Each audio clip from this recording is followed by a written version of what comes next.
We just learned that you just visit Dongying City in Shandong province to learn about local ecological environment and biodiversity protection. Are there any unforgettable moments during your trip? How do you see the biodiversity protection in China, and how does it connect it to the sustainable development? The whole visit was unforgettable. You have to see it for yourself. The SDGs are not going to be achieved globally. They're a very local story. So when I look at a place like Dongyang that has completely changed the way it values nature and the environment, the way it looks at its natural assets, particularly biodiversity, because it sits on that great Yellow River Delta. Right? Those wetlands are a precious asset, and not just for birds, for people. Everyone is focused on how to protect and save and improve the wetlands in that Yellow River Delta.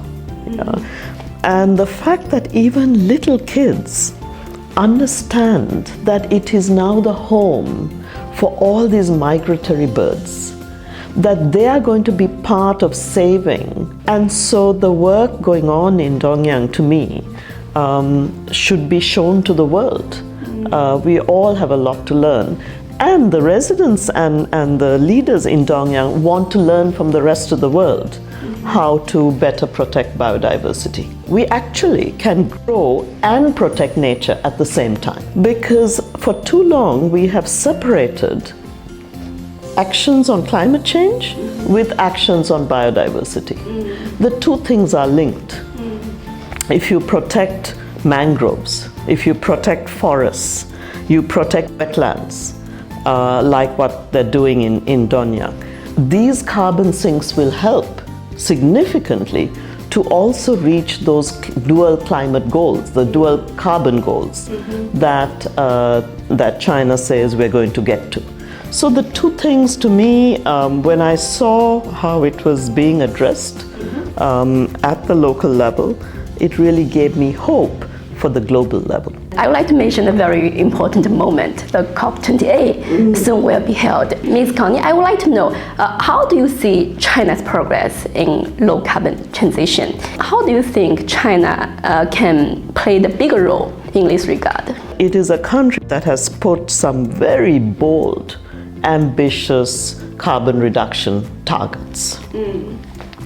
Now, at the same time, when you understand that China is also the place where all the green technology, particularly renewable energy in solar and wind, the largest installed capacity today globally is in China. Because the direction is very clear, then the lessons learned from China will help the world. So today, if I look at it, China's renewable energy keeps going up.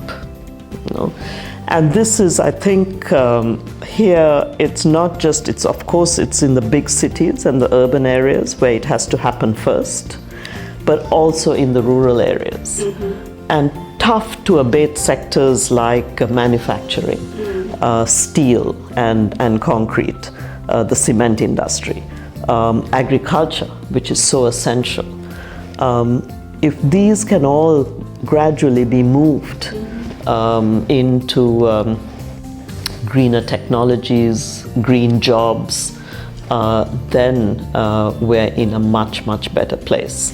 So China's story heading into COP28 is going to be absolutely critical. Everyone's going to be watching and learning from China, and I think China must then also learn from others. Because in some sectors, maybe some countries have done very well. And I think when you put this together, you will have the story